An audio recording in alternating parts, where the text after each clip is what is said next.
And if we are all caught up with translation, I am going to use my best Alpha Blocks accent and say, Mr. Cameron Green, are you there? I am. Welcome everyone, class of 2021. Welcome to the 19th annual Rising Senior Seminar. I am so excited for this virtual experience that you all will engage in today. Shout out to all those students that may know me personally via by Dunbar High School or by following me on, of course, on Instagram, right? And shout out to the CollegeBound for again putting on an awesome program for you guys today. I hope that if you know a senior right now who you probably know aren't, or you don't see them on one of these little boxes, shoot them a message, tell them, hey, join in. This is about to be something that we don't want to miss, no matter whether in Baltimore City or Baltimore County. Just text them, send them a text, say, hey, this is going down. I think you should be a part. So to continue on with the program today, I have the esteemed pleasure to invite our Executive Director of the CollegeBound Foundation to the microphone, Ms. Cassie Mott. You have it. Thank you, Mr. Green, and thank you, Mrs. Jones. I just want to echo my colleagues' welcome to the Rising Senior Seminar. On behalf of all 34 of us at CollegeBound, we're so happy for the class of 2021. We have a packed agenda, so I will be brief. I have two messages on behalf of our team.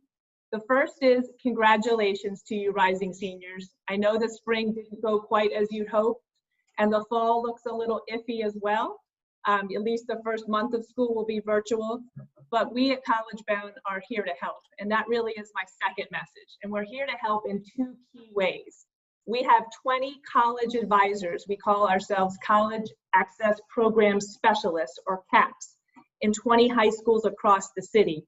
And if you are not familiar with CollegeBound, I encourage you to go to our website at the end, collegeboundfoundation.org, where there's a list of all of our advisors, as well as photographs of them, contact information, and the list of schools where they serve. So that is a huge part of what we do, and we're particularly here for you seniors during this important senior year. The second message that I have for you with respect to how we can help is we can help you find money for college. And as Mrs. Jones said, at the end there will be a seminar, a presentation by my colleague, our colleague, Ms. Kovahay, about how to find money for college. But if you remember nothing else about this 1-hour seminar, remember this. We have $3 million of college scholarships for Baltimore City graduating high school seniors headed to college.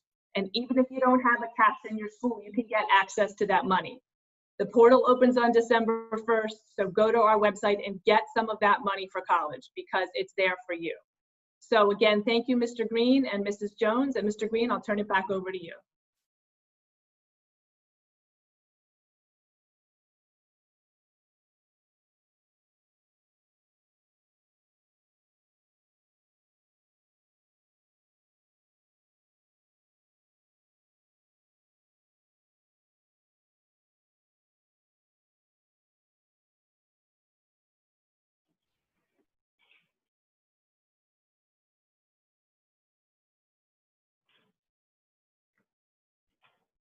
All right, sorry about that, guys. We were just trying to make sure everybody was in and on the program. So starting off with the top of the program, we will have our first presentation, and it will cover the first item that we have, which is going over the college application process. Of course, this presentation will be given by Mr. Moody. Mr. Moody is a college access specialist, not with the CollegeBound Foundation. However, he is an expert on the subject matter. So Mr. Moody, you could go ahead and begin with your presentation on today. All right. Good afternoon, everyone at the CollegeBound family, and congratulations to the class of 2021. You are rising seniors, so let's not take that lightly. That comes with a lot of hard work and perseverance to be at this point. So I personally want to first welcome you all and to the families and parents here to get a little head start on this thing called college. So again, my name is Desvon Moody. I want to say an expert in this. I've come from a background working on a college campus as an admissions counselor, and then also working in a local high school here in Baltimore as an advisor, college advisor, as well as a Baltimore native. So I am elated to be here, and thank you all for welcoming me all to this Rising Senior Seminar. So without further ado, I'm going to start with sharing my screen. Can everyone see my screen okay? Pretty good. All right, let me get this together. And so today we're going to actually talk a little bit about something that I feel is near and dear to my heart, which is the college application process and college access. And so just to kind of get started, talking about what college access is, I want to kind of start with the definition of college access being a sense of self, sense of identity, and using this time to find a sense of purpose, creating a pathway to success. And it's a really reflective period. So college access is a belief that every student should be able to obtain a college education. And we here are here to support you as college advisors, as the CollegeBound Foundation team has told you that they're here to make sure that you have all the tools to be successful through this process and to gain access to a college education. And so a big part of access is knowing your tribe and your village. So that starts right here in this space. Just know that this is the beginning of creating that tribe, your family, your friends. Everyone's here. It takes a village to get someone to the next step. Me being a first-gen student, understanding that even more now. So just know that this is the start to building that tribe. All right, so I want to first start with a few things that are important to know for the college application, right? So when you are deciding on where you want to attend and you are going to have to submit this application, and this application is comprised of a few different pieces. The first part is your high school transcript, right? It shows all the work that you've done over the 4 years in high school. That is the bread and butter, right, of the college application. The next part is your SAT or ACT scores. These standardized tests can help to enhance your application. Some schools don't require it, some do, and that's important to know when you're actually going through that application. But think about it, you always want to have in the back of your mind, you may need them. The next is the application fee. There are many of ways to offset the cost of applying to college, so don't let that deter you, but just know that if you are not paying the fee, that there must be some sort of fee waiver or some sort of exception so that you don't have to incur that cost. And then next is the essay, right? This is the part that I feel most students really thrive in, but it's also the hardest, right? It's the essay when you're writing about yourself. We don't typically have space to write about ourselves a lot. So this essay is a place for you to tell your story outside of these other pieces, right? This is your heartbeat of your application.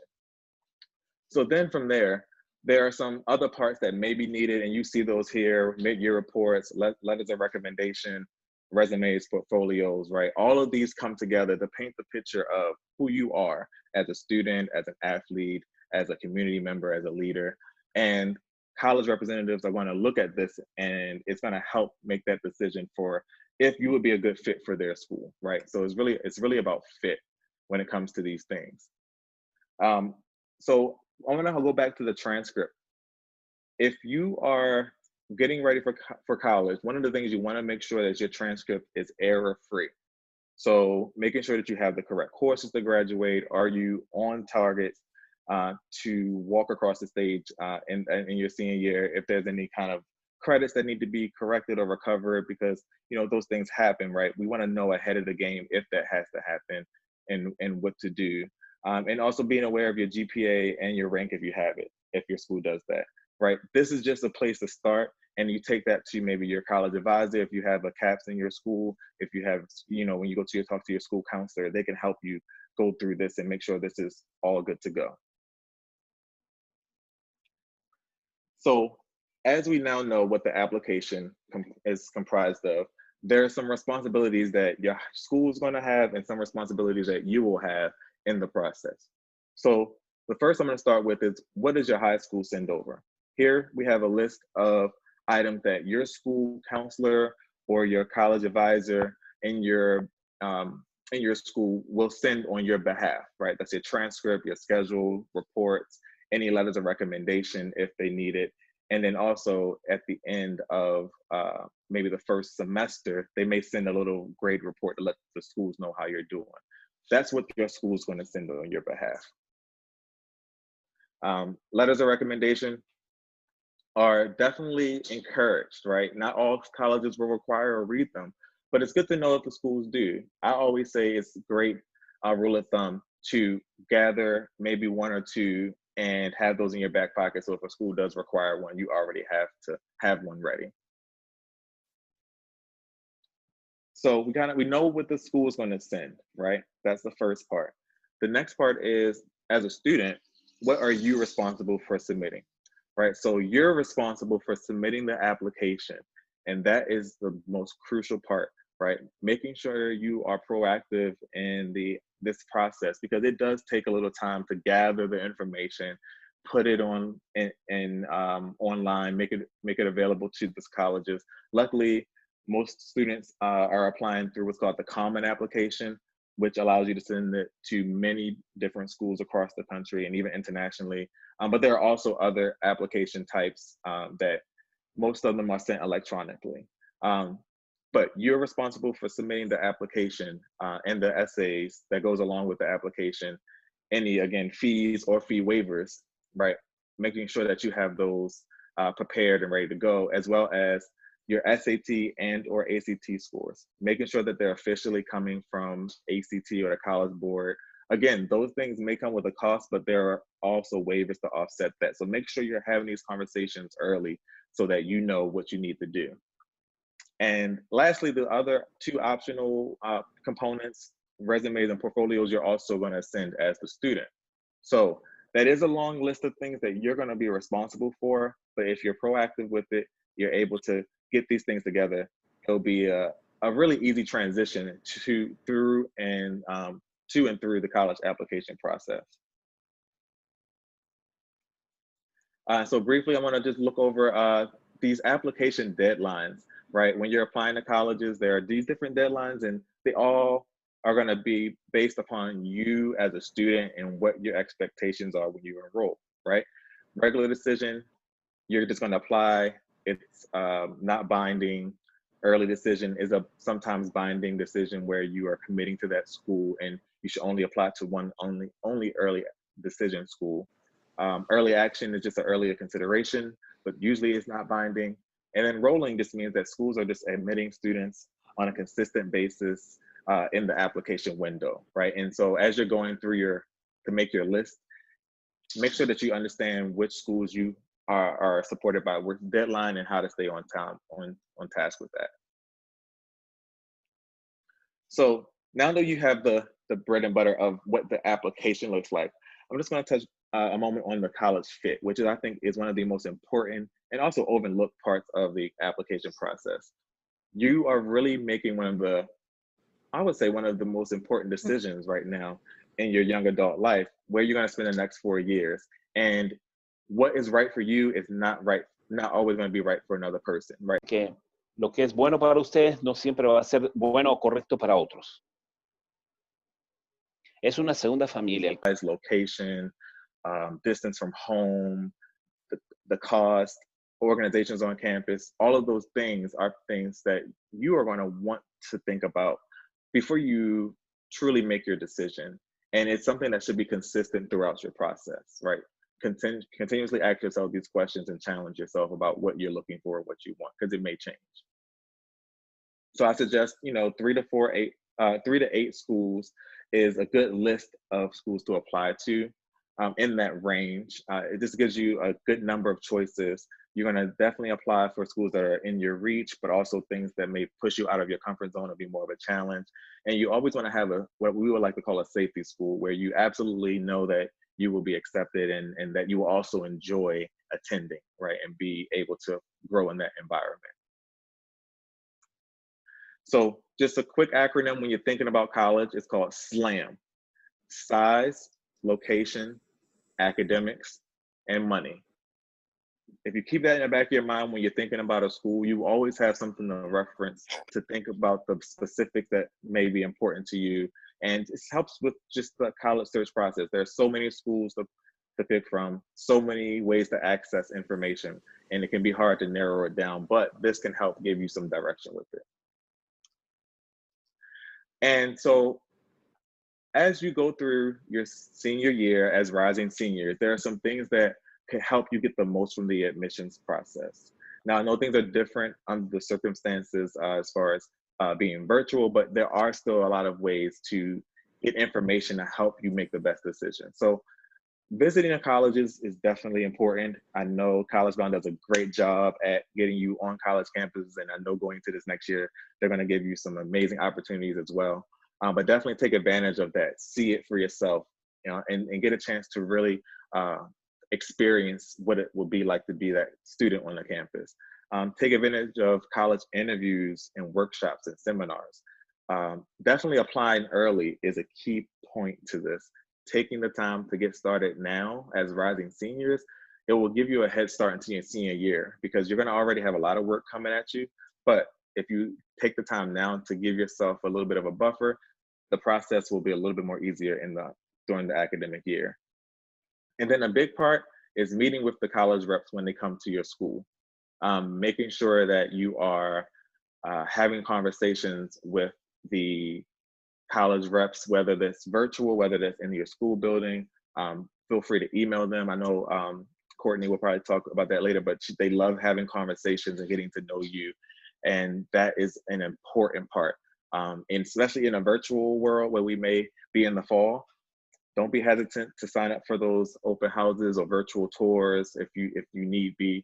But make sure you definitely take the opportunity to get to know the college reps. They're going to be your advocates inside the admissions room when it comes to helping build the class and finding the best spot for you. And as far as the cost of education, I know we're going to have some more people talk about that, but definitely think about it as an investment in your future, and really think about, you know, how to get the most for the cost of education. That's applying for grants, scholarships, and making sure you're completing your FAFSA. But as I wrap up, for the class of 2021, I want to let you know that this process starts with you. And so make sure you're using this as a time of exploration, continuously asking yourself the question, why? And then after you ask yourself the question, why, ask yourself the question, why again?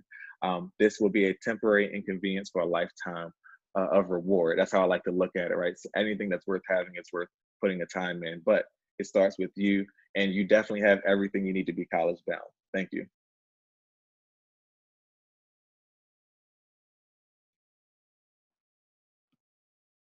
Thank you so much, Mr. Desvon Moody. We appreciate that. I particularly like your slides, your advice about what do we as the school send, the school counselors send, versus what do the students send. That's a great tip, because we have a lot of students say, well, they didn't send my scores. Well, you were supposed to send your scores. So that was really, really a good tip. I really appreciate that. Thanks so much for that. We are going to move on to Miss Courtney Milton. And I am going to assume that Courtney is here. Hi, Jones. Hi, how are you? Hello, how are you? Great, thanks. I couldn't use my Alpha Blocks voice. I'm sorry. So Miss Courtney Milton is from the University of Maryland, College Park, and she is going to be speaking with us now. Courtney, are you ready? We're ready to go. Perfect. Thank you for the introduction. So let me just make sure I share my screen correct. It actually looks like I cannot share my screen, Mr. Green. It says the host disabled participant screen viewing. Okay, I'll just talk while you fix that if that works. Okay. So good afternoon, everyone. My name is Courtney Milton. I serve as the Assistant Director of Admissions and Diversity Initiatives at University of Maryland, College Park. Thank you so much to the CollegeBound Foundation and the RSS team for allowing me to present today. I'm so excited to be here with you virtually. Mr. Moody really hit on a lot of great information. I might use your slam analogy if you're okay with that, Mr. Moody, later.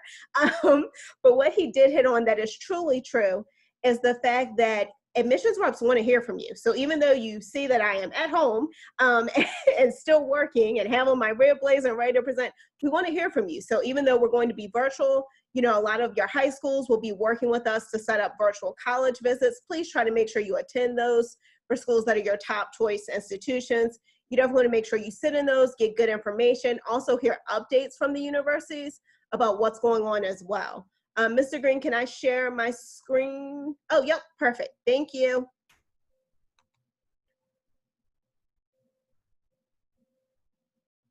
Give me 1 second. Sorry, you know, the joys of doing technology.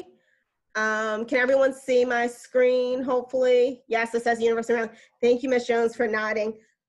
So again, I mentioned my name is Courtney Milton. I serve as the Assistant Director of Admissions and Diversity Initiatives here at University of Maryland College Park. I'm also the Baltimore City Territory Manager. So that means I am the person in file review advocating for you. I'm the one that I need you to give me that information that Mr. Moody talked about, that great information that makes me have the full picture to really advocate for you during the admissions file review committee so that I can present the best picture for you to the team. And I'm going to talk a little bit today about writing a college essay. I do want to mention one of our office assistants who's a current University of Maryland student. She's a junior. Nanette is a criminal justice and criminology major. If you have any student-related questions or just questions about college essays, feel free to drop that in the chat. I'll make sure after the presentation we try to get to those. Nanette, though, is monitoring it as well. So if you have questions, start dropping them in the chat for me. So why is writing a college essay so important, right? You know, why am I spending, 15 minutes of your time talking about it? It's because this is truly the only time for your student voice to be heard. So if the colleges you're applying to do not have an interview process, this is the only time I get to hear from you, get to meet you, get to understand what your voice is like, get to see how you write as a student.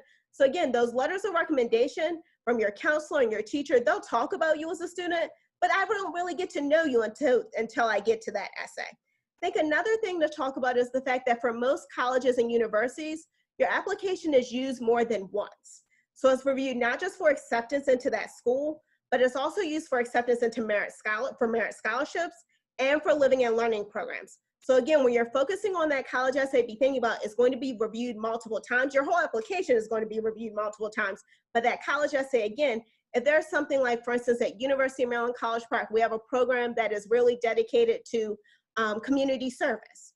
So if you're interested in being invited to that living and learning program, then maybe you want to write your essay about community service and you doing over your hours of community service that's used for Baltimore City students. Those types of things you want to think about, again, when you're writing that college essay.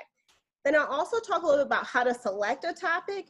And then hopefully if I have time, we're going to do some samples. So I hope you guys are thinking, you're going to be interactive and ready, because we're going to do a few sample essays that were submitted to University of Maryland College Park. And we're going to do like a little mini committee to figure out what tips of the trade they should have done, or just any improvements they possibly could have made. So why essays are required. So I talked about a little bit, it gives us a chance to learn more about you from outside of the classroom. So again, your involvements, extracurricular activities, being a part of CollegeBound Foundation, if you're really involved with your church or any other organization outside of school, again, you can certainly write your college essay about any of those things. Extenuating circumstances. So for most colleges, there is a spot on the application that you can write a few words about an extenuating circumstance. But again, that's a very small space when you're thinking about it. If there's something that you really want a college to know, an application reviewer, then writing your essay about it is a great way to possibly do that. When you're thinking about that, again, we're going to notice holes if they're on your application. So if you're an A/B student and you drop down to C's or D's, we're going to notice that as an admissions team. So making sure you're talking about if something happened to you that's personal in nature, sharing that information with us, that extenuating circumstance, not just in that smaller block, but writing your college essay around it really helps. And then as I talked about again, that instrumental during the review process for special programs. So making sure if you want to write your essay involved around getting admitted to one of those special living and learning programs, specifically at Maryland, I'll say, then making sure you include information about it as well. So selecting an essay topic. So I think it's so true that you really need to look at each school to see what their essay topic is. So for University of Maryland College Park, we're on the coalition application. So it's a little over 100 schools. It's one of the newer platforms, if you're thinking about it, that are really focused on access and affordability. That's a few of the requirements to be a part of the coalition. Then we all know about the common application or the university's website. So again, when you're thinking about that, most universities open their applications around now. So I'll share, don't tell anybody, but I'll share for you. University of Maryland should be opening their application later this week. So now you guys have a tip about getting ready and prepared for that University of Maryland application.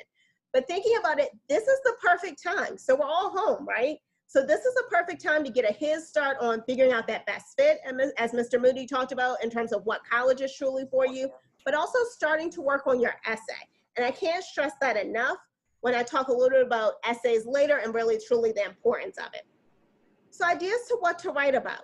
If you're really struggling about what should I tell this college or university, what do they want to know as their essay topic, here are a few great ideas. So talk about your academic experience, any accomplishment that you really want to point out, something going on with your family, other things in terms of why you want to apply to that institution, or your travel experiences. So again, that is a small number of ideas that you could certainly write about in terms of thinking about your college essay. I hope all of you guys are noting those for ways to start planning and thinking about your college essay.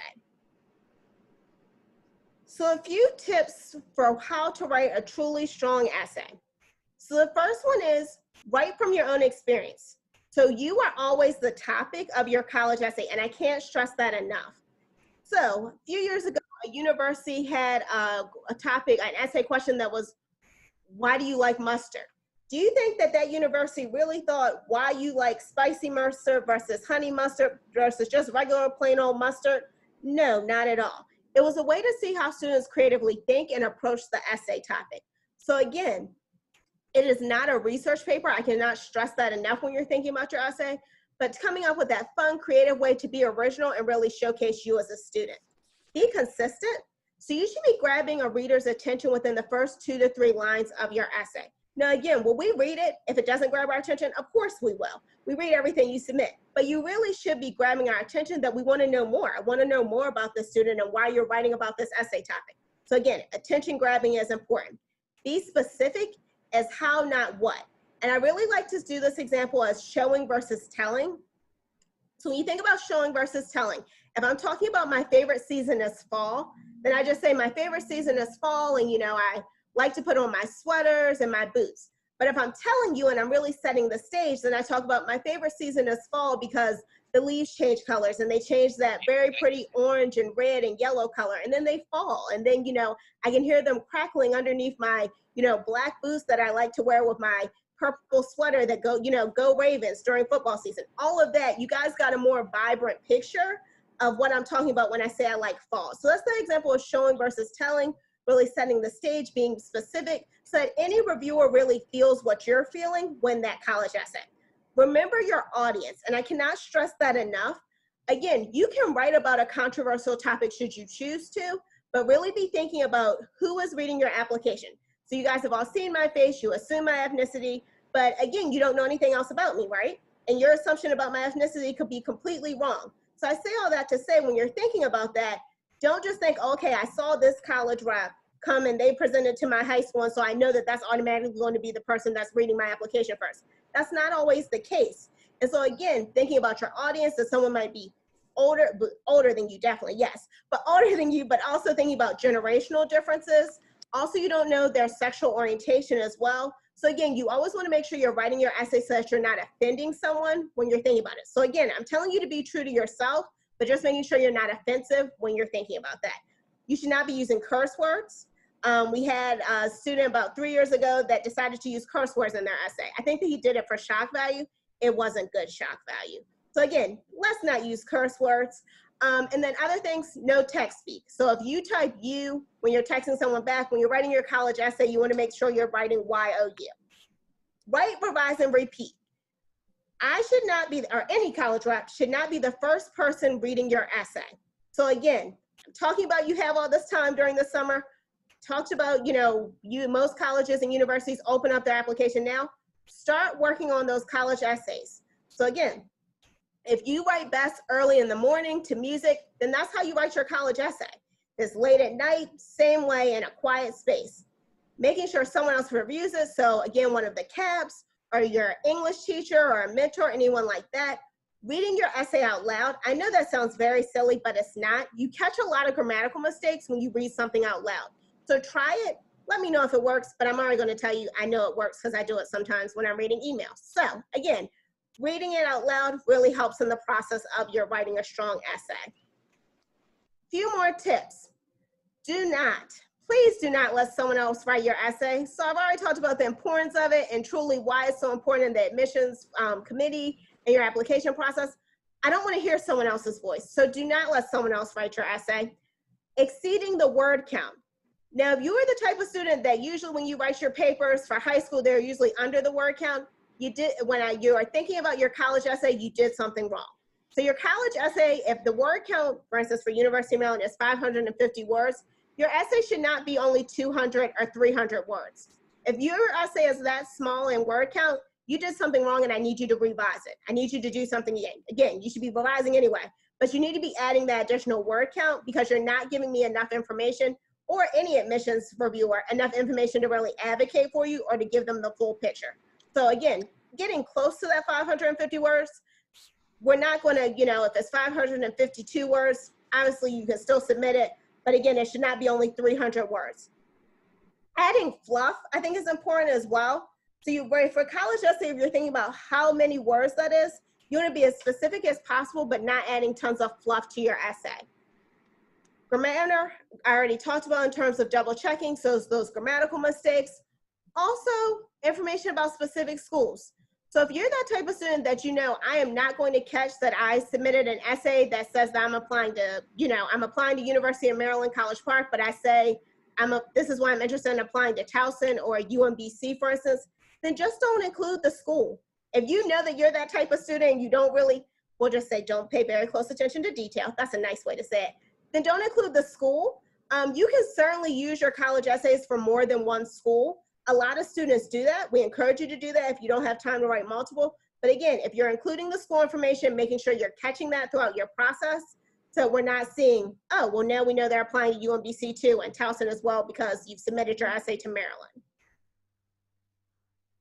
So it looks like I have time to do a few samples. So Ms. Jones, is that correct? Do I have time to do a few samples? Okay, perfect. So I want you guys to really think about as you are looking at sample 1, did they catch your attention within the first few sentences? Did they have 2 to 3 solid thoughts? Because for all college essays, you truly should have that 2 to 3 solid thought. Did they show, describe rather than tell? So I gave you that lovely example about fall in terms of showing versus telling. And do you think it's an original essay? So sample 1 should be on everyone's screen. So I'll give you about 4 minutes to read it real fast. And then I definitely want some feedback about what people think when they read this, what's great about this essay, and then what's some improvements that possibly could have been made in terms of when you think about this essay as well.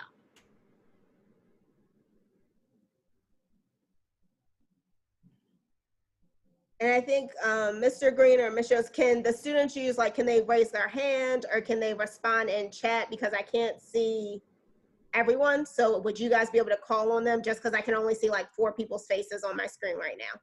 Yes, they can respond in the chat and we can read them for you.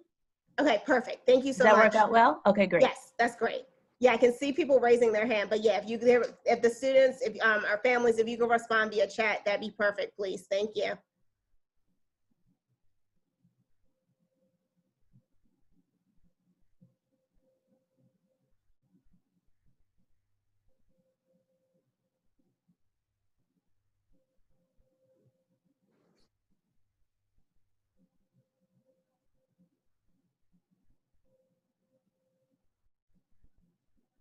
Again, also, as you guys are reading, if you have questions that are more student related, please remember to drop those in the chat because my office assistant, Nanette, would be happy to answer those. And then I will stick around for the whole presentation to answer questions at the end. I think that was our plan, for me to stick around to answer questions towards the end of the session. So the first comment we have in the chat, Oluwafemi said, one of the first things I realized is that the person mentioned the University of Michigan in their essay. We also have the exact same feedback from Henry Bushnell. They're talking about the wrong school. Yes, and you see how obvious that is? So that's what, 4 times the University of Michigan is probably mentioned. So again, these are all essays that were submitted to University of Maryland, College Park. It's a sample, so again, trying to condense down 550 words to give you guys just an overview of an essay. But yes, that's very, very good points in terms of University of Michigan glaring. So again, I'm not going to deny a student because they're applying to University of Michigan as well, but you guys see how glaring that is and how quickly that stands out to someone reading it. Were there any other comments in terms of sample one about feedback on this one? So far, they're all giving the same feedback about the different university throughout the essay. Okay. Does anyone want to comment about something that they think was good about this essay? Oh, I just went to sample number 2. Actually, let's go ahead and do sample number 2 because I'm watching time. Yeah. Let's do sample number 2 very quickly. So if you guys want to read it quickly and then drop comments in sample number 1, again, that thing about University of Michigan, you guys caught it very quickly. So thank you for catching that. So I wanted to make sure I advanced to sample number 2 so we could talk about another sample as well and how another student did their essay to University of Maryland, College Park.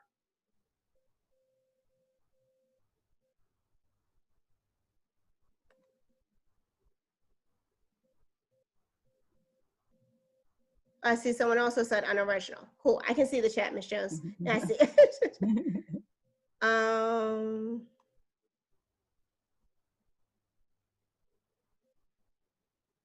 So for those that are mentioning the scattered all over the place, so again, I want to make sure I mention that these are just samples of essays. So again, I can't submit put the whole thing on there for you to read, but these are just small samples, but I understand also how you did mention that. So yes, so what I'm seeing is that it draws you in for sample number 2, which is correct. It does grab your attention rather quickly. The comment about it sounds like a story. So I've had a few students mention that.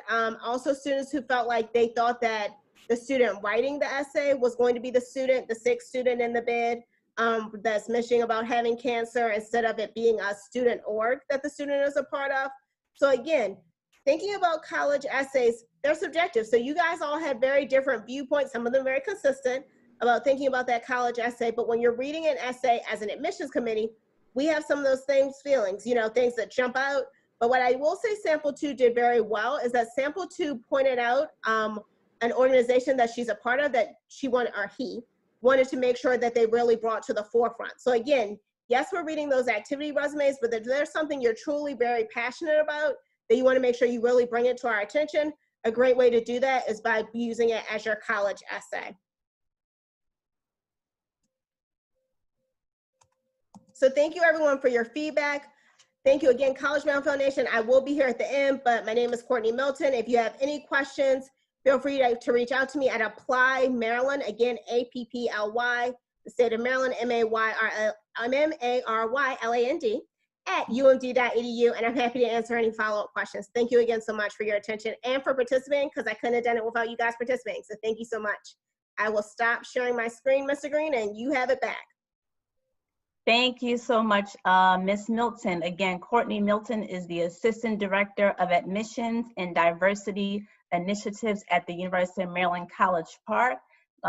Love that tip about the living and learning communities and writing about that in your essay. That was a unique point of view. Thank you so much. You give us a lot of feedback to think about.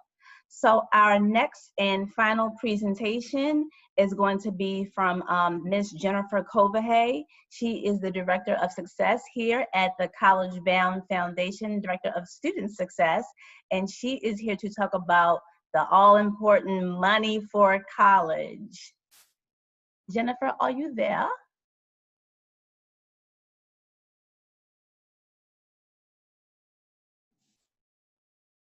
Yes, I'm here. Am I okay to go share my screen?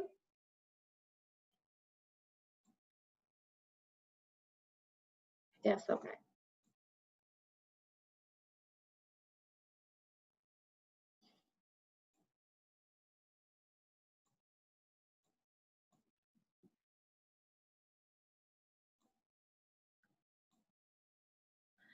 All right, everyone, good afternoon. I hope everyone has really been paying attention. There were a lot of good great advice being given. Now about money, right? So now we know how to get admitted. We know how to choose what schools. Now how do we fund schools? So in order to first establish or understand how much we need for college, is we need to understand how colleges decide their cost of attendance. And cost of attendance is an estimate budget that every college has, and it's only for 1 year, and every college's cost of attendance is different. So what is made up in cost of attendance is direct expenses. That's the bill that you get in the mail. So that's tuition, fees, and if you're living on campus, room and board. If the other part that isn't a part of billed expenses, but that is made up in the cost of attendance is indirect expenses. So that's books, supplies, travel, and personal expenses. These amounts vary. So even though the colleges come up with an idea of what you may need, you may need way less, or you may actually need more. But again, the direct expenses, those billed expenses, are fixed. So you want to make sure that that's the amount of money you definitely have for school. So here are some examples from 2019, 2020, so last school year, cost of attendance. So you can see BCCC's cost of attendance is close to $21,000, even though it's a community college. For billed expenses, it's only about $6,000 for a Baltimore City resident, but the other part is because of living off campus, and that's what they feel like going rent and stuff like that is. Coppin, you see Frostburg, University of Maryland, our flagship school, is just over $27,000 for full cost of attendance. So financial aid. One of the biggest misconceptions about financial aid is that it's only for needy students, and that's not true. Financial aid is any type of funding to help families pay for college. So the different types of financial aid is gift aid. So that can be in the form of grants or scholarships. So scholarships can be merit-based, or maybe you applied to the school by a certain deadline. So scholarships can vary on what they are, a specific major, something like that. And then you have, so grants and scholarships are the free money. Anytime you see that, you want to accept it if that's the school you have selected. The other type of financial aid is self-help aid. So that's in the form of work study and loans. Loans, the federal government provides loans, and you'll see those on your financial aid award letters, but there are also private loans, bank loans, and stuff like that. Work study, when completing the FAFSA, which we'll go over in a couple of slides, it's an option. So to say, do you want to be considered for work study? You always want to say yes, because even if you choose no later, you can say no after you're awarded. Never say no before you even decide if you're going to get a campus job. So main sources of financial aid. There is federal aid. Again, I just mentioned the FAFSA. We'll go over that next. There is state aid, meaning Maryland as a state gives us some funding potentially to go to college. And institutional aid, so if you're applying to colleges, they have their own scholarships and grants and potentially even loans that you could take out. And then there's private organizations that you can get financial aid from, such as the CollegeBound Foundation. When applying for private scholarships or grants or loans, make sure that it's local. Always apply local first, because your candidate pool is much smaller and you're competing against a smaller group of students, which increases your chance of winning or being selected for a scholarship. So the gateway to financial aid is the free application for federal student aid, also known as FAFSA. This is the website, it's studentaid.gov. There are a lot of scams out there, so never go to FAFSA.com. Maybe there's a FAFSA.org. It is a federally secured website, so make sure you see that .gov at the end, and that means you're in the right location. Oops. So FAFSA opens October 1st, and it closes March 1st. Well, you should complete it by March 1st to be considered for state financial aid. However, colleges may have their own FAFSA deadline.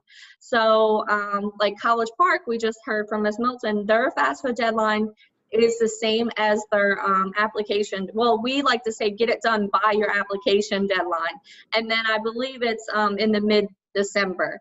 And then it makes you more eligible for their grants if you apply it by the priority deadline. You can technically complete it after that, but you may lose out on funding if you don't adhere to the university's deadline. University of Maryland Eastern Shore does the same thing. If you get your FAFSA done in early, you can get additional grants and scholarships. So again, make sure when you're creating that calendar of deadlines for the application, also look when is the FAFSA due for you to be considered for grants and scholarships at that institution. We always just say match it with the college's application and you should be fine. So we talked about FAFSA. What happens is when you're completing the FAFSA, you get to select up to 10 schools. We heard Mr. Moody earlier say you should apply from anywhere from 3 to 8 schools. So all the schools that you apply to, you want to put on the FAFSA. You do want to make sure that at least one of those schools is a Maryland college, because that's how the state of Maryland determines if you can get state financial aid. If you only choose out-of-state schools, it will seem to Maryland like you don't plan to go to in-state schools, so they won't consider you for those grants. MHEC money, because it is funded through taxpayers, it does have to stay in state for you to be able to utilize the funds. But again, you have 10 schools to choose. Just allow one to be a Maryland college, and that can be a 2-year college or a 4-year college. So there's the educational assistant grant, which is up to $3,000, the guaranteed access grant, which is up to $19,400. If you are currently in foster care, you have the right to a tuition waiver at a public school in the state of Maryland, so you can get that. There's also grants for certain workforce shortage areas, and that list changes every year, so you can find that on MHEC's website. And then unique majors, again, MHEC's website is right at the bottom of the screen, and you can visit that to find out what those majors are. So another form of financial aid, you've completed the FAFSA now, which as long as you put a Maryland college on there, you're being considered for Maryland state aid. Another easy pot of money to get or tap into are your delegates and senators. A lot of us don't know which district we live in, especially high school age students, because you're not able to vote yet, right? So you may not know if I live in the 7th district or the 45th district or the 40th district.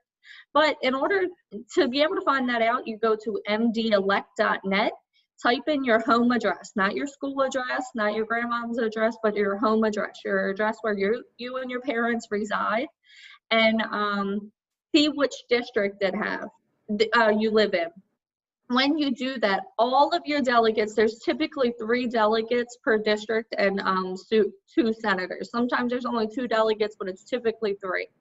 A lot of students see one senator's name or one delegate or one congressman's name, and they're like, oh, I know that person, I'm going to apply there, and stop. Don't stop. Every single one of those elected officials, have funding for college. So on that screen, there, all the elected officials are hyperlinks. You can click on it. You can email, but I would personally say pick up the phone and call and say, hey, I'm a rising senior. I'm interested in applying to scholarships. Right now, if you call, they'll say, oh, you're too soon. But I would say call them starting in October, November, to get that application and find out when their deadlines is. Most delegates and senators have enough funding to cover every student who has applied, and just how good your application determines the amount you get. So again, apply. This is again easy to win because you're not competing even against the whole city or the whole state. You're literally competing against your immediate neighbors in your area that you live in. Competitive scholarship. So if you only apply to one private organization for competitive scholarships, make it be the CollegeBound Foundation. Ms. Motz mentioned at the very beginning, we have close to $3 million in scholarships, and that is for Baltimore City public high school students. So we give out over 200 awards. Last year we had about 400 applicants, so it's almost a 50% chance of you winning a scholarship. And the lowest amount of scholarship that we give is $500. It opens December 1st and closes March 1st. Our competitive scholarships range anywhere from $500 to upwards of $20,000, both renewable awards and non-renewable awards. Our last dollar grant is our biggest award that we give out, and that is a need-based award. It's purely, you are going to a four-year college, you're Pell Grant eligible, you graduated from a Baltimore City public high school, and you need some money to go to school. And we will help you get the last funding that you need to make college a possibility.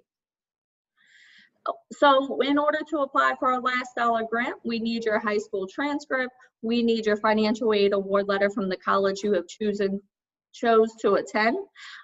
We need your student aid report from FAFSA. We need your MHEC award letter, that state of Maryland award letter that I just mentioned, a screenshot of that. We will take screenshots, that's completely fine. And then also if you're receiving any other scholarships or grants, so if you win something from your high school or from your local church, let us know that. That way it can help us determine your full need. So I've already mentioned Pell Grant eligible, you can receive up to 6 years of funding. The average college student now takes 5.5 years to graduate. You must attend a four-year school, you must have unmet need. And then the last thing is you are invited to participate and must participate in our college completion program.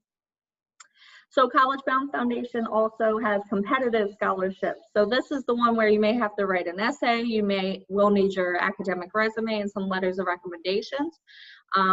We have career ones that are based on career major, ones based on what high school you're graduating from, merit-based ones, that's GPA, community service, unique populations. So we have some that are for students who've been victim or know someone who's been a victim of gun violence in the city and stuff like that. So music majors, we have a whole bunch of scholarships.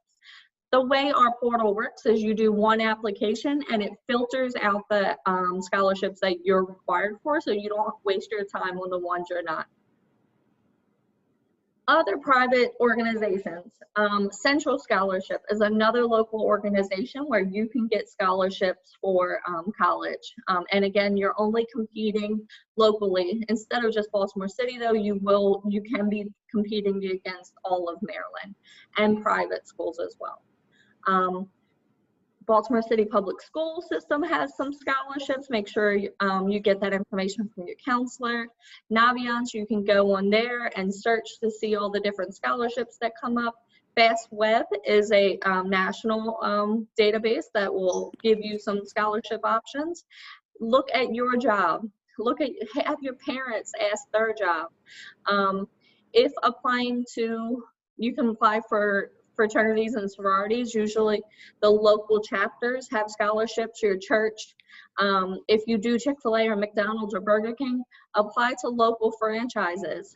They all have national scholarships, but some of the franchises that are local give scholarships to students in their community. So check that out as well. If we have any undocumented students on the call, there are some awards for you as well. So the Baltimore City's Mayor Scholars Program, you're welcome to apply for that to get to go to BCCC tuition and fees at least free. You still are eligible for those state grants that I mentioned. College Greenlight is a good database tool for you to look at for some awards. Hispanic Scholarship Fund. Lambda Theta Alpha is a fraternity. You can apply to their local chapter. And then the Esperanza Education Fund, and all the links are here. So I know that was a lot of information and that was really quick, but I'm happy to answer any questions that you guys may have. I will stop sharing my screen and then see if there's.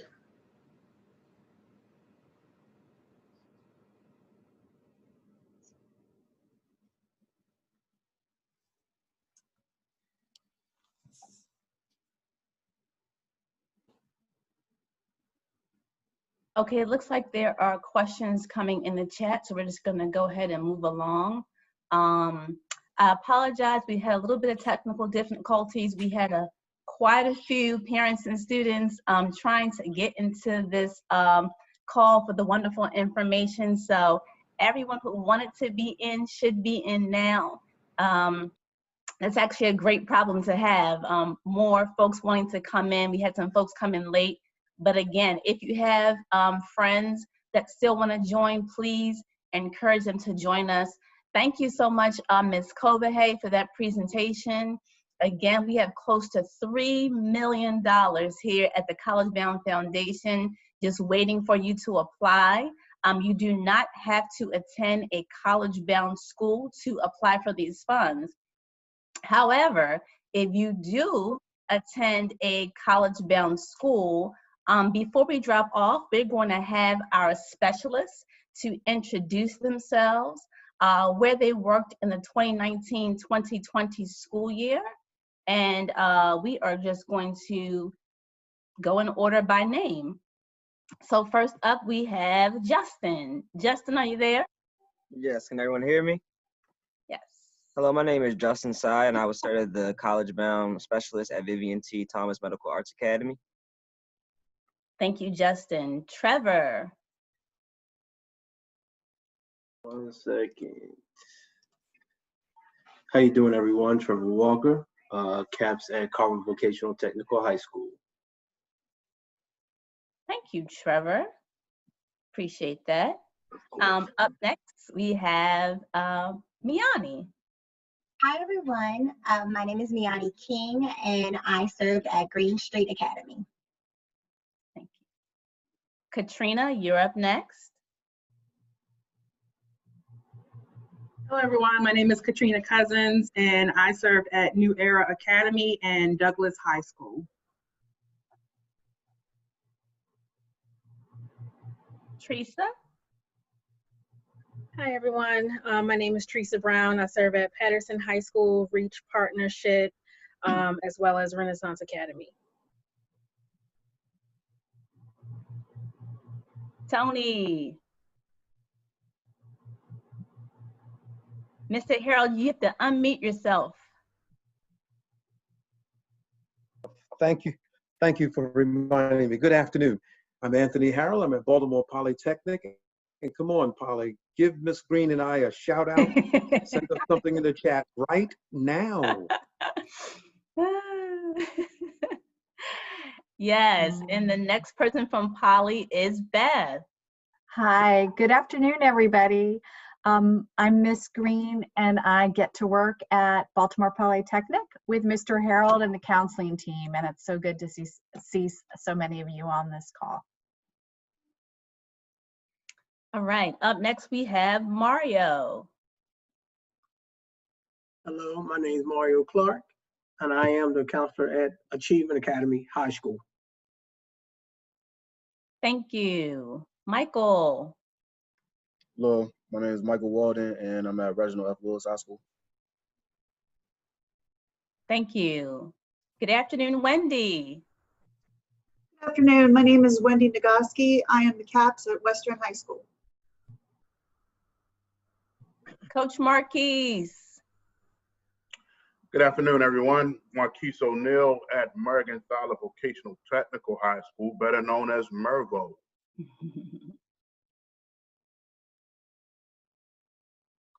And Shay. Good afternoon, everyone. My name is Shay Terrell, and I'm a CAPS at Coppin Academy.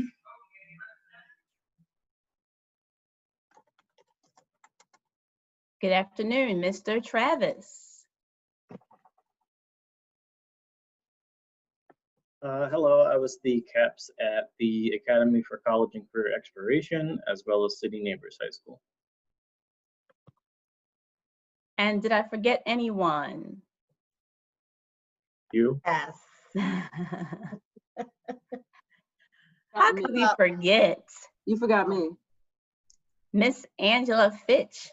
Yes, ma'am. How's everybody doing this afternoon? So for 2019-2020 school year, I was at National Academy Foundation and Excel Francis Academy, right? Inwood Academy. And in the 2019-2020 school year, we also had Miss Pam. Good afternoon. I'm Miss Wainwright, and you can locate me at the Digital Harbor High School. Yeah. And my name is Ayana Jones. I work at ACE Academy on Next Generation Scholars. So if you see one of our faces, please, please, please ask us about scholarships from the CollegeBound Foundation. To be respectful of everyone's time, it is currently 3:08, so we are going to end this portion of our presentation. For those of you who would like to drop off, you can, we're gonna allow them to step away now. For those of you who would like to stay for our question and answer period, we're gonna do that now. We're gonna give about 20 seconds for everyone to drop off, and then I'm going to give instructions around our question and answer portion of our presentation. Thank you so much, and just give us a few seconds.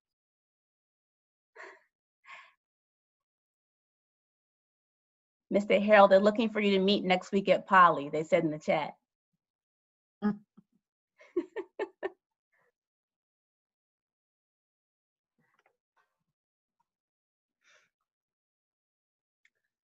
Okay, moving into our question and answer portion, we are going to first start with just a summation of some of the questions that came through the chat. We had quite a few great questions that are just worth reflecting back on in case someone else had the same question in the chat.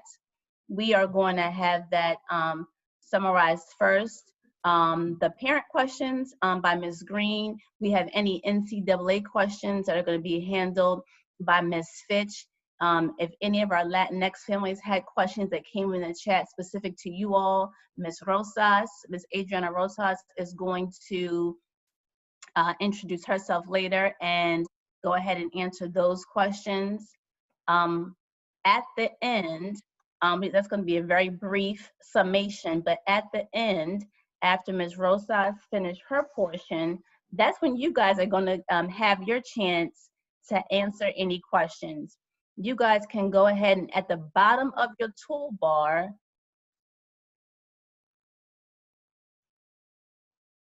you will see a button that says participants. If you click on that participant button on the bottom, you should see a blue hand where you can raise your hand to ask a question. Again, that's at your toolbar at the bottom. Again, if you have a nickname or a phone number or iPhone in your box, please try to change that so we can get the exact name. So when you raise your hand, we can gather those questions from you.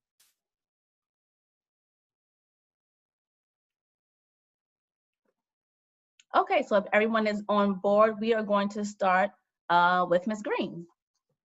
All right. Thank you, Ms. Jones. One of the questions that has popped up several times in the chat, we thought we'd address that first, and it has to do with testing, the SAT and the ACT. As you heard from Mr. Moody, test scores are often one part of the college admission process at many schools. Due to COVID-19, you know, the March SAT and ACT and May and June were all canceled. So across the country, students are in the same position where they have not yet taken the SAT.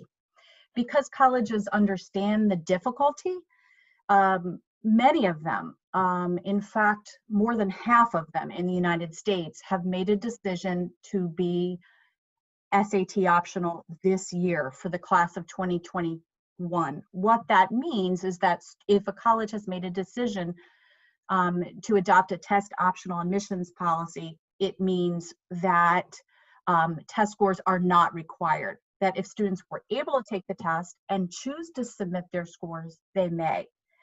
Students will not, at those colleges, students will not be penalized for not submitting test scores if they've adopted a test optional policy. That said, some of you may want to take a fall SAT if given the opportunity. The test will be offered, is supposed to be offered at the end of August, at the end of September, and in October, November, and December.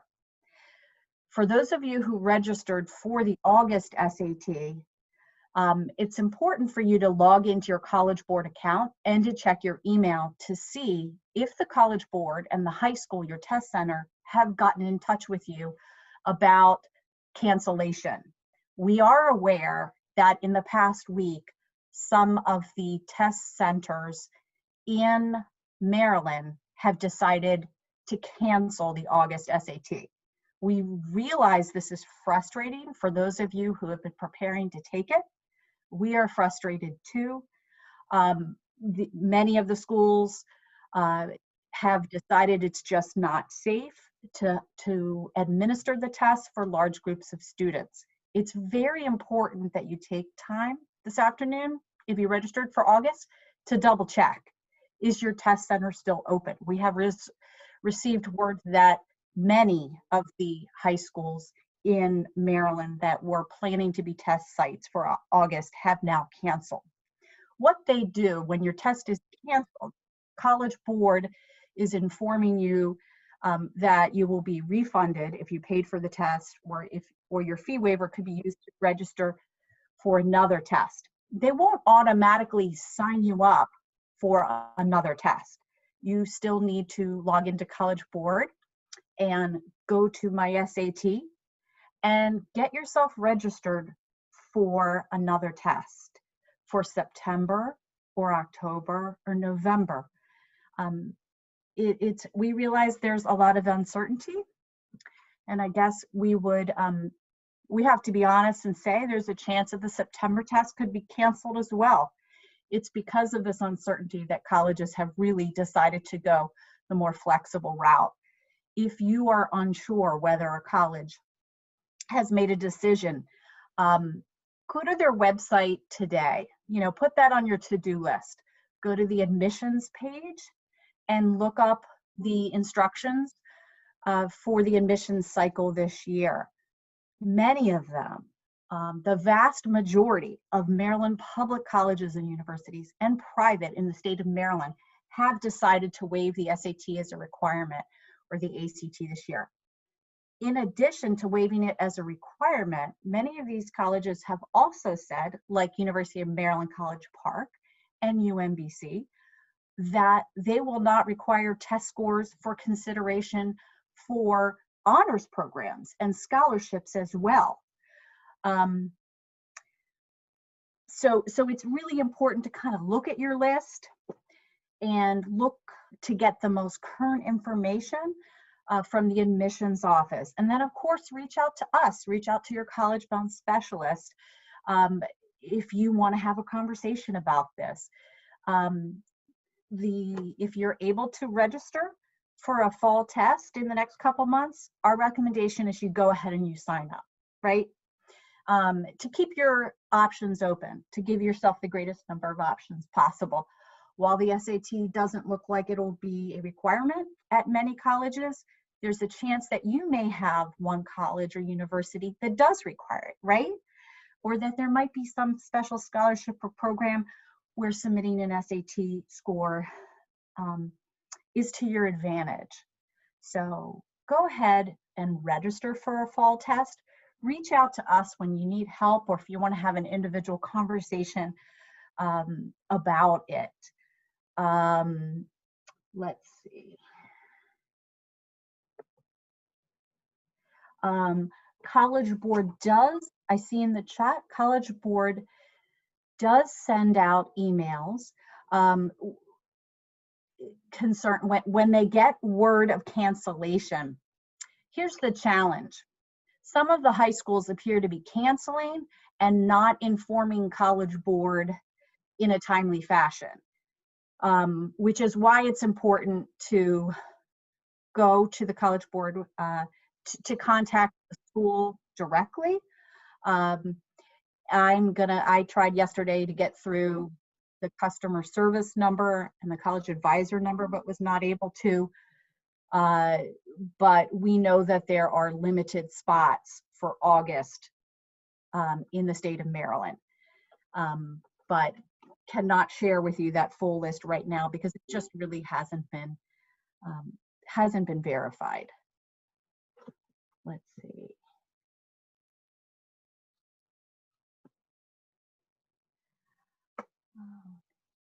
Okay. It looks like we have a question about the difference between a resume and a portfolio. Okay, so a resume, it's not a required part of every application, but many applications give you the opportunity to upload one. The application may have an activity section where you can list the things you've been involved in inside the classroom or, I'm sorry, outside of the classroom. That could be at your high school, could also be in your community. It could also be if you have significant family responsibilities, you take care of an elderly relative, or you watch your younger brothers and sisters after school, provide homework help to younger siblings or cousins. Those are all things you want to capture on your resume. So you'll want to look on your application if there's a link to upload it and what the college's preference is. A portfolio is often a part of applying to an art school or an art program at a traditional college or university. And the application will give you specific instructions on that, but that's not required for all applications. All right, let's see. This may be a good time also for one of our speakers to maybe perhaps Miss Milton at Maryland. I know I think you're still on the call. If you want to respond to any of these questions from the students about testing in particular, or these pieces of the application process. Sure. So, yep, I'm still here, Ms. Green. So in terms of, I shared the statement University of Maryland made regarding us going test optional for, again, this students who are applying this fall. I think the big thing, one of the questions that was asked was, does that mean that other parts of your application will receive more weight? So again, I will only speak from University of Maryland's perspective. I don't want to speak for other colleges and universities, but in terms of University of Maryland College Park, we use 26 different factors in terms of your application review. So we do a holistic review process. So again, hay 26 partes. Siempre se va a revisar todos los aspectos para tomar una decisión. Si antes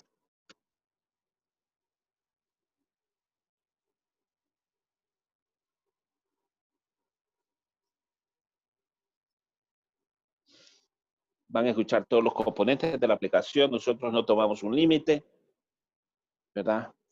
Si sus notas han bajado acerca de la pandemia, y qué excepciones que le dicen a su consejero, a su maestro, vamos a revisar los ensayos. Queremos indagar acerca de las brechas. De nuevo, cerciórese de que nos da toda la información, si están trabajando, están pasando de escuela a escuela. Por eso es que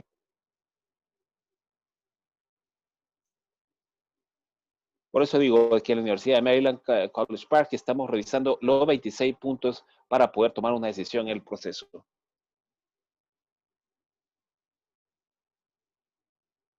Otra aplicación, otra pregunta en cuanto a la aplicación.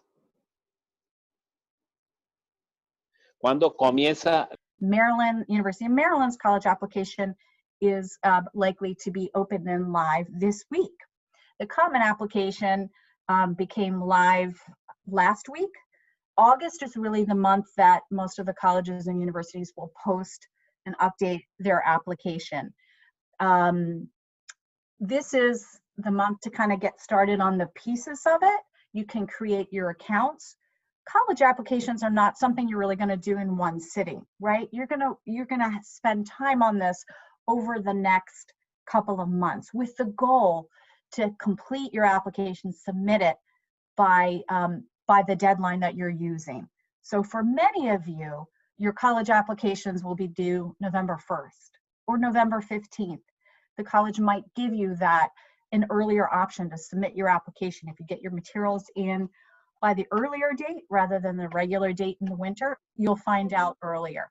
So you can get started now this month and work on the pieces that require a little more time and attention, like the essay and the resume. Get familiar this before school starts, and then you'll be working on them in September and October. And many of you will be submitting those applications by that first week in November. You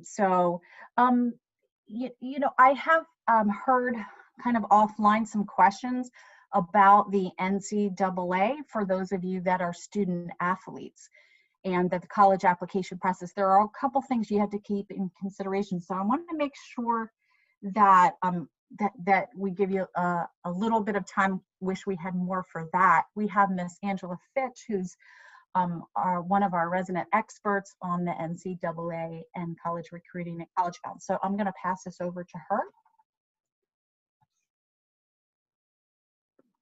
Okay. So let's see. The NCAA junior colleges, gosh, just about prep schools. A lot of them are in flux because some of them have canceled their season. Some people are still deciding. Some people only play interconference. It just depends on your sport. But the NCAA actually has some guidelines that are available on the NCAA eligibility website. And we will I do have the actual flyers and the forms. They're very like quick tips to see where you fall. They are accepting, they understand about the SAT themselves. It speaks to that some students aren't able to take the SAT. And some of the requirements, actually, the grade point average has dropped a little bit to 2.0. But if you do have an SAT, of course, it still can be considered, for college sports. So when you go to the NCAA website, which again, I will make sure that we get that information out to you. I provide the website. If you go to the website, it explains just about everything. Whether you have an SAT, if you're taking virtual classes, if there's a hybrid model in your school, if you go to school, if you're already homeschooled, everything is on there. And if you do have any questions, of course, you can contact any one of us at CollegeBound. But it really is self-explanatory. But just know that if you are a student athlete, especially if you're a rising senior, you need to start the process of going through the clearinghouse. This year, it's called the NCAA eligibility website. It just changed. It used to be the clearinghouse website, but now it's the eligibility website.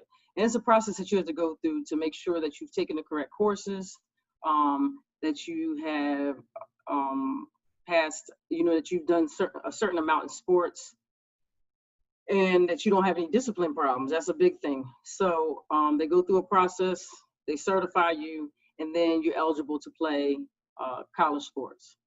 So again, if you have any questions beyond that, we're more than happy to answer them. And what I will do is I'm going to pass the mic to Adriana Rojas. All right.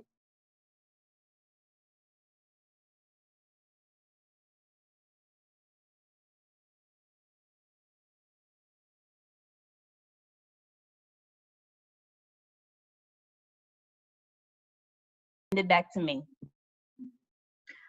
Everyone, my name is Adriana Rosas. I work at Forest Park High School. And yeah, I'm the one who's been in the chat putting, if you have any questions in Spanish, that you can submit them.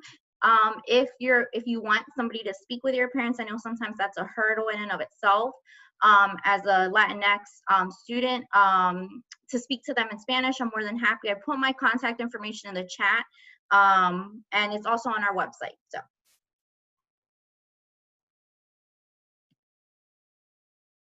Thank you so much, Ms. Rosas.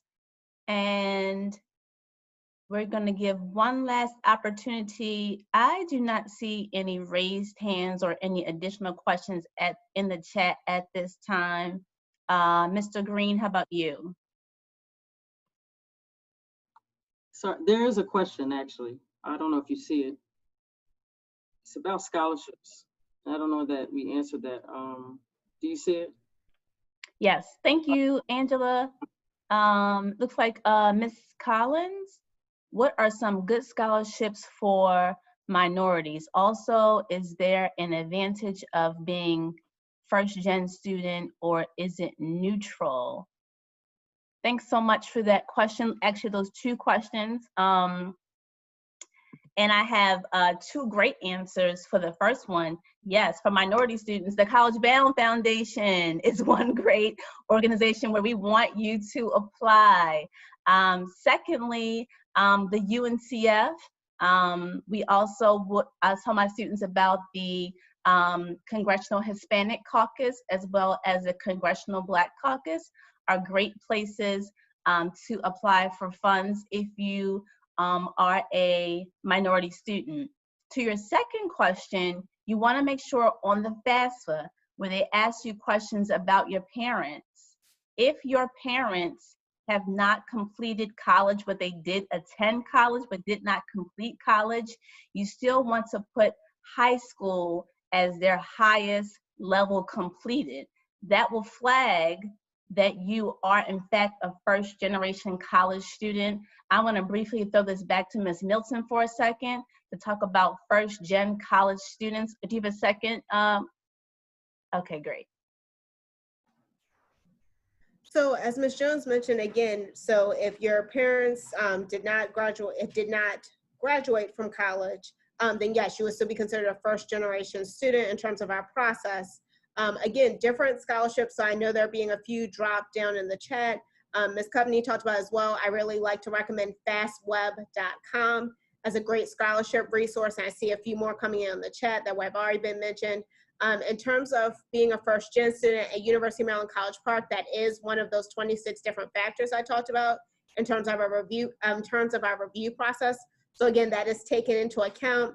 Other things that are taken into account in terms of those 26 different factors is extenuating circumstances, work experience as well. So if you're a student that's been working throughout the pandemic or throughout high school, that is also taken into consideration.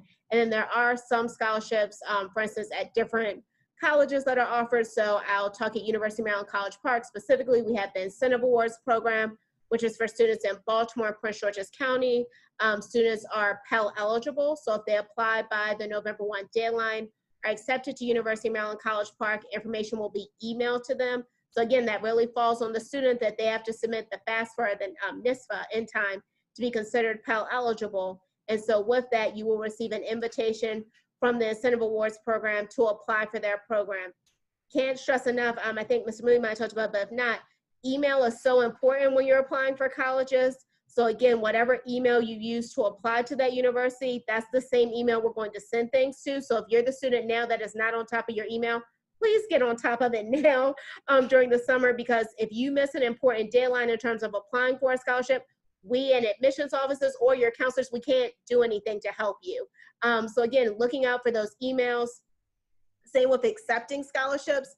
A lot of schools now send their notices electronically. So even acceptance to a university, it's not like when I applied to college that, you know, if you got the big package in the mail, you knew you were accepted versus the little envelope, knew you were denied. A lot of schools are now sending that information electronically. So again, you have to check your portal for those things. Are there any other questions about first-gen scholarships or how we process first-gen students at Maryland? I'm certainly happy to answer those in the chat.